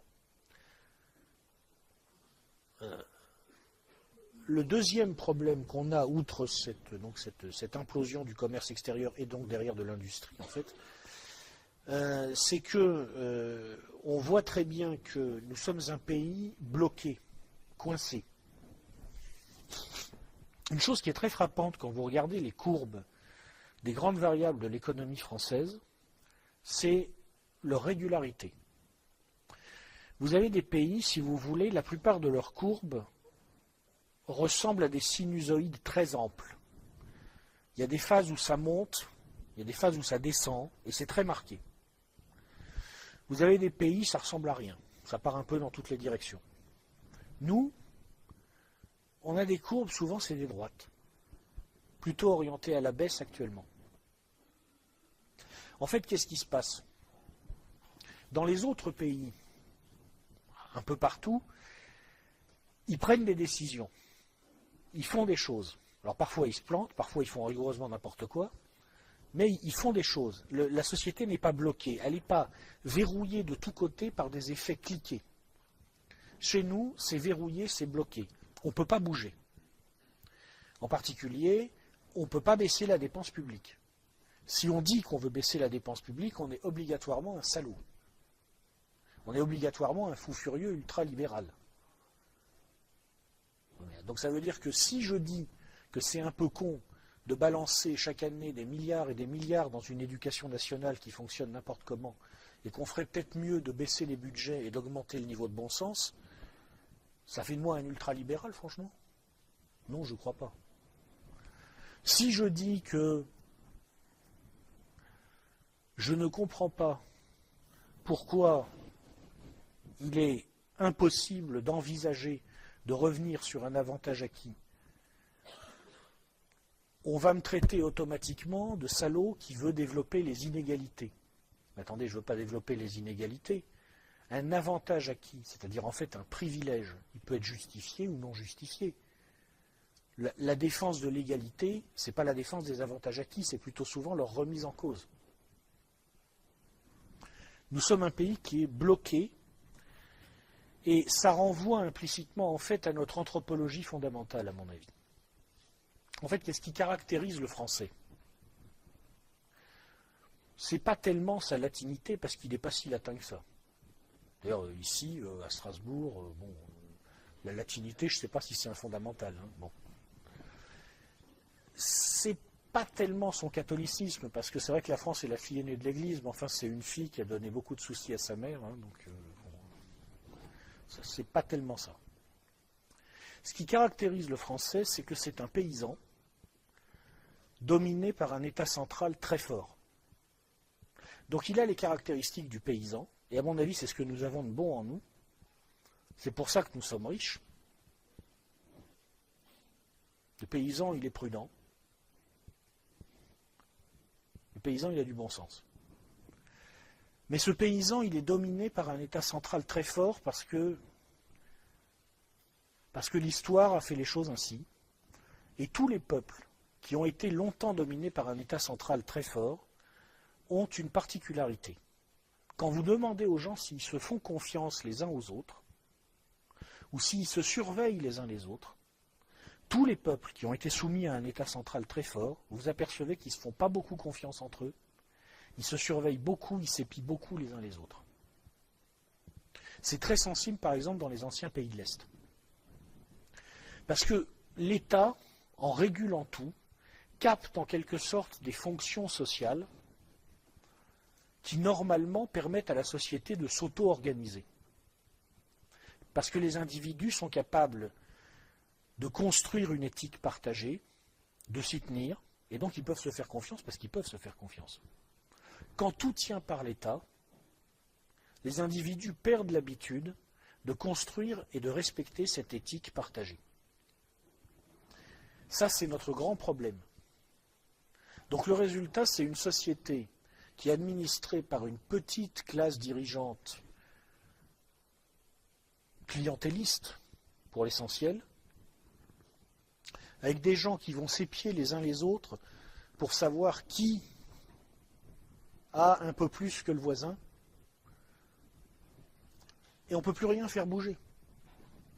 Et on n'est plus du tout dans des logiques de, bon, on a un problème, on va le résoudre. On est dans des logiques de, à qui la faute? Pourquoi lui, il a un peu plus que moi? C'est ça la société française aujourd'hui, et c'est ça aujourd'hui qui la bloque et qui l'empêche d'avancer. Et c'est pour ça qu'on observe toutes ces courbes qui descendent lentement quand il s'agit de variables positives et qui montent lentement quand il s'agit de variables négatives. Toujours plus de dépenses publiques, un commerce extérieur qui descend lentement, une industrie qui descend, alors elle, par contre c'est même plus lentement là. Et on ne fait rien et on n'arrive pas à se bouger fondamentalement pour cette raison-là. Les effets cliqués nous bloquent et nous paralysent.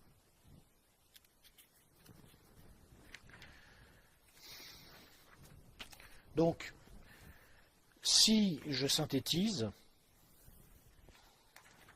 quelle est la situation de la France aujourd'hui? Elle a des atouts considérables. On est riche, on est nombreux,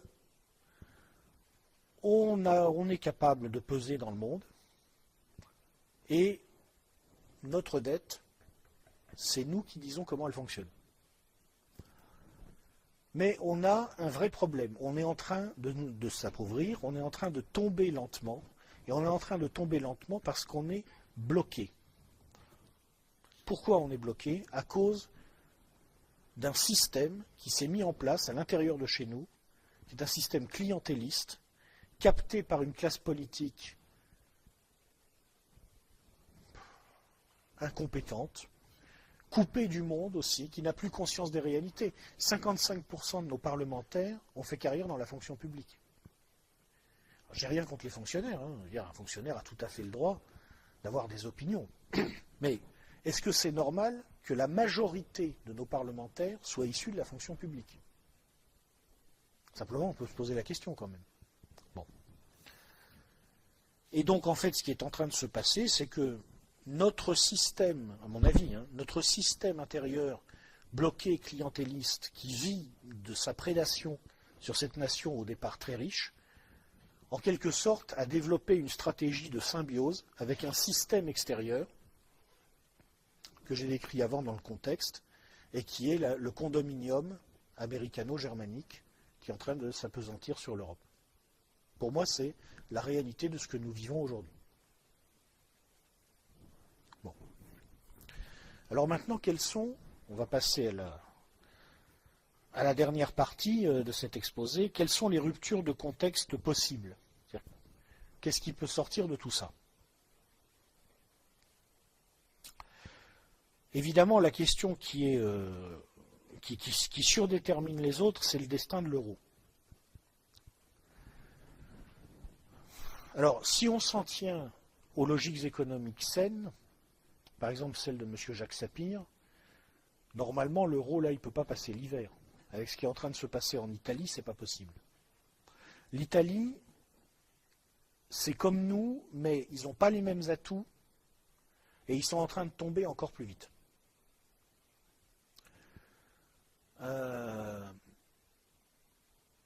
C'est le seul pays d'Europe, sauf erreur de ma part, où le PIB a baissé depuis l'introduction de l'euro en volume. C'est un pays qui a un taux d'endettement public absolument insupportable. Alors il est très riche à cause de l'Italie du Nord, mais c'est quasiment impossible d'aller saisir la fortune privée là-bas, parce qu'on n'est pas en France. Hein.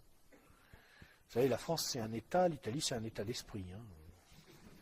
Pour arriver à saisir un contribuable dans le nord de l'Italie, il faut sortir les fusils, puis alors dans le sud... De toute façon, dans le sud, il y a le PIB officiel, il y a le PIB au noir et il y a le PIB criminel. Et c'est quasiment officiel. D'ailleurs, les économistes le calculent. Bon. Donc, normalement, ce pays-là ne peut pas rester encore très longtemps dans la zone euro. C'est le calcul que fait, par exemple, Jacques Sapir, qui a fait un article là-dessus très intéressant. Le problème, c'est que le raisonnement de Sapir serait exact si la crise n'était pas instrumentalisée et pilotée. Parce que comme je vous ai expliqué, tant que ces oligarchies s'entendent, tant qu'elles n'ont pas trop de problèmes géopolitiques, par l'hyperfinanciarisation, elles arrivent manifestement à rendre pilotables les crises qui se déclenchent ou qui ne se déclenchent pas. Il leur suffit, après tout, de décider que bon, va y avoir une petite porte qui va s'ouvrir à l'arrière de la Banca d'Italia, et puis on va faire rentrer quelques dizaines de milliards de dollars dedans, et puis ils diffèrent le collapsus italien. Puis ils peuvent refaire ça tous les ans pendant quelques temps. Ça dépend en fait beaucoup de ce qu'ils vont décider. À un moment, à mon avis, il faudra forcément qu'ils fassent sauter la zone euro telle qu'elle est, ou qu'ils aillent carrément vers la constitution d'un État européen unifié. Ils seront obligés de choisir. Est-ce qu'ils peuvent faire cet État européen unifié? En plus, c'est très complexe. C'est très difficile, et puis ils ne sont pas obligés de le choisir. Parce que ça veut dire que ils sont obligés de gérer ensuite directement au niveau de l'oligarchie centrale, en quelque sorte, des problèmes qu'ils ont peut-être plutôt envie de cantonner dans des marges et des périphéries. Bon. Donc le plus probable, c'est qu'à tôt ou tard, ils feront exploser la zone euro. Mais par contre, je ne peux pas vous dire quand. C'est ça mon problème quand il s'agit de savoir quelles seront les ruptures de contexte qui vont avoir lieu. Vous savez, il faut toujours savoir s'auto-diagnostiquer. Ça fait depuis 2006 que je commence un peu à essayer d'écrire sur ces questions-là. J'ai formulé un certain nombre d'hypothèses sur les scénarios qui pouvaient avoir lieu ou pas. Et j'ai remarqué une chose. En gros, il y a 3 domaines sur lesquels je suis amené à formuler des hypothèses. Les tendances économiques lourdes, la psychologie collective et ce que vont faire les dirigeants.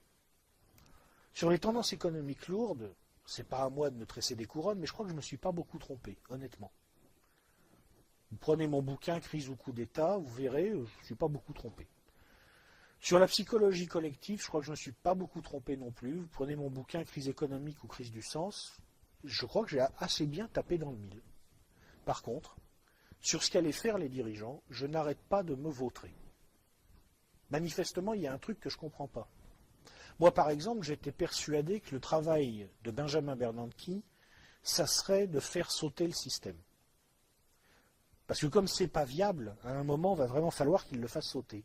Et je me suis dit, ce gars-là, il a été mis là pour faire sauter le truc. C'est un universitaire. Il ne fait pas vraiment partie du top niveau des banques d'affaires. Il a une tête à chapeau.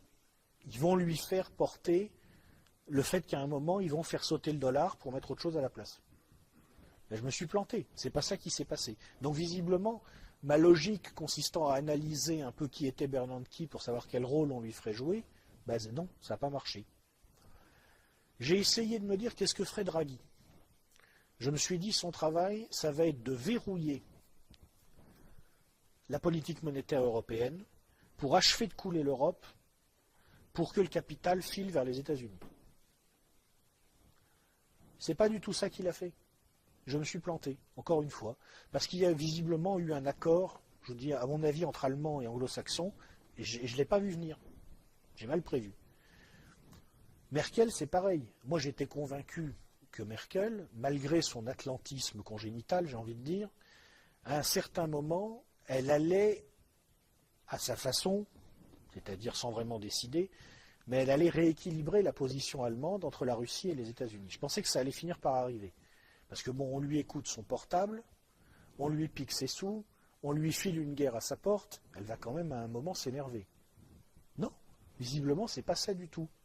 Là, actuellement, ce qu'elle fait, c'est qu'elle réaffirme l'axe entre les États-Unis et l'Allemagne. Donc, je ne fais plus de prévisions sur ce que vont faire les classes dirigeantes. Je reconnais que j'en suis incapable. J'ai essayé, à chaque fois je me plante, donc je ne dis plus rien. La seule chose que je peux dire, c'est que c'est ça qui va conditionner le reste. C'est-à-dire, à quel moment ils vont décider de faire sauter la zone euro et de quelle manière ils vont la faire sauter. Alors pour nous, Français concrètement, ce que ça veut dire, c'est que, évidemment, nous on a une échéance politique importante à l'horizon à peu près 2017. Donc la première question à se poser, c'est est-ce que l'euro sera encore là en 2017 ou pas? À mon avis, en termes de conséquences politiques, tant que l'euro est là, il n'est pas possible qu'une force de renouveau prenne le pouvoir en France. Pour des raisons en fait démographiques.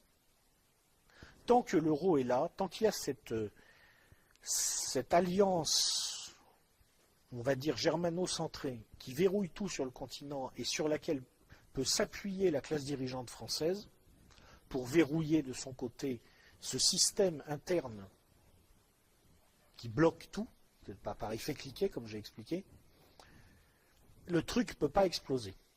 Il ne peut pas exploser parce que politiquement en France, l'électorat conservateur au mauvais sens du terme, c'est-à-dire celui qui veut en gros conserver ses petits sous, est majoritaire.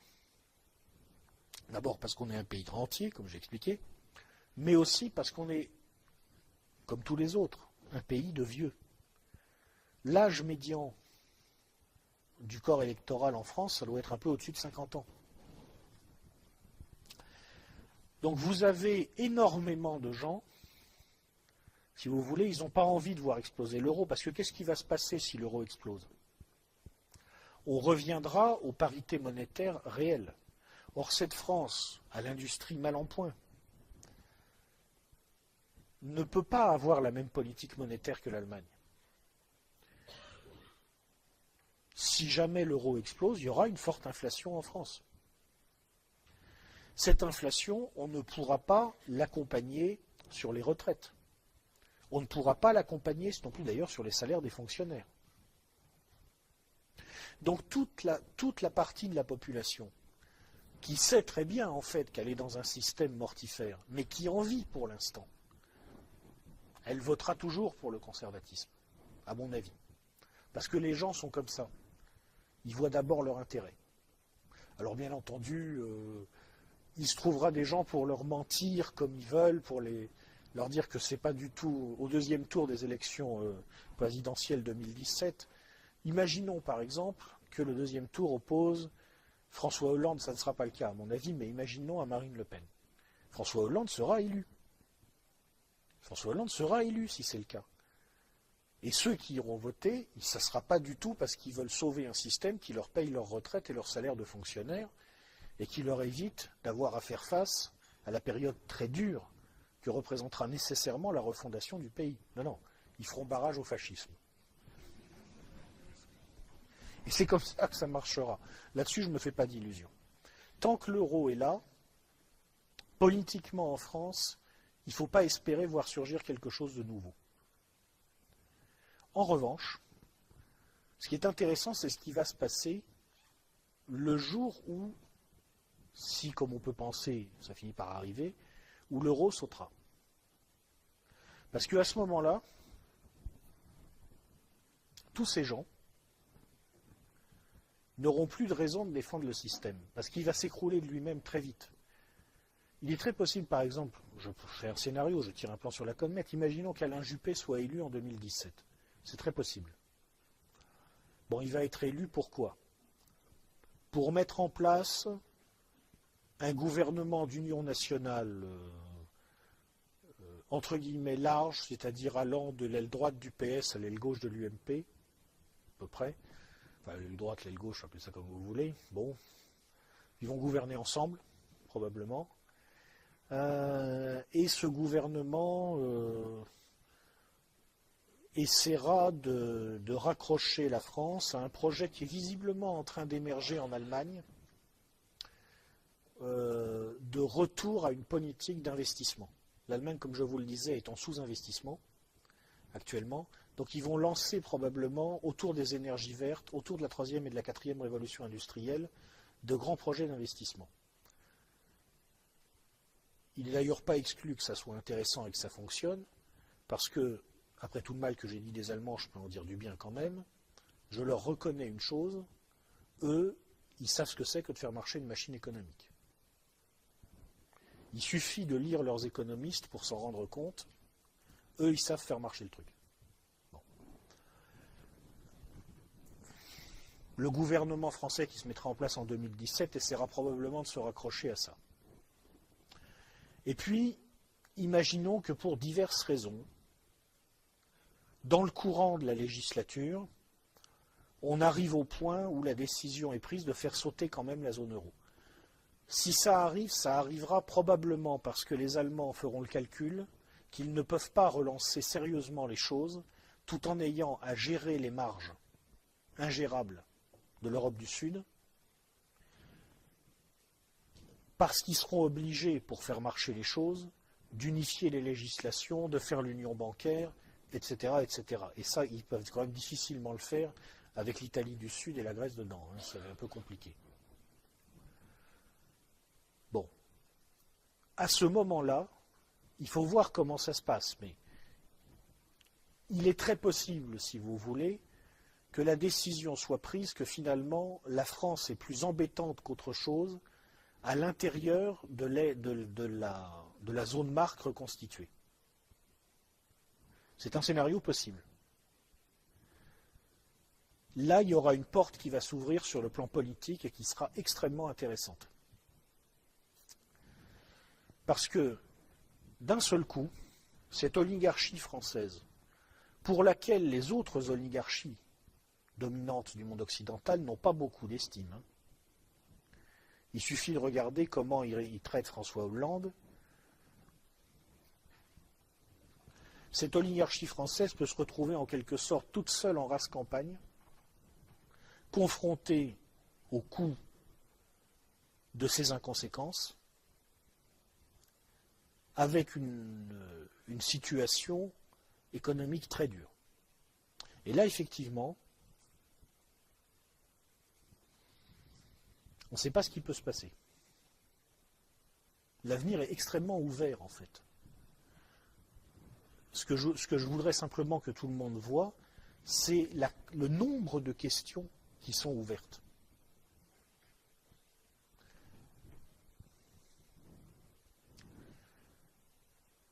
On ne peut pas anticiper à l'avance sur la façon dont ça va se passer. C'est trop compliqué, mais on peut garder simplement cette idée en tête. Tant que l'euro est là, tel qu'il est actuellement, tel qu'il fonctionne, non, politiquement c'est bouché. Mais par contre, il ne faut pas désespérer, il ne faut pas arrêter de travailler. Parce que le jour où ça va sauter, il se pourrait bien que l'histoire soit... On revienne dans une phase en quelque sorte où on peut écrire l'histoire, et il faudra être prêt à l'écrire très vite. Parce qu'à ce moment-là, ça pourrait se passer très vite. Ça pourrait se débloquer très vite. C'est une chose qui s'est souvent passée dans l'histoire de France, à cause, encore une fois, des spécificités anthropologiques induites par le poids de notre État central. Pendant longtemps, tout reste coincé, Puis le jour où ça se décoince, ça va extrêmement vite. Voilà. J'ai pas eu le temps de dire tout ce que j'avais à dire. Je suis désolé, mais j'ai déjà complètement explosé mon budget temps. Donc j'ai dit quand même l'essentiel de ce que j'avais à dire et je vous remercie de votre attention.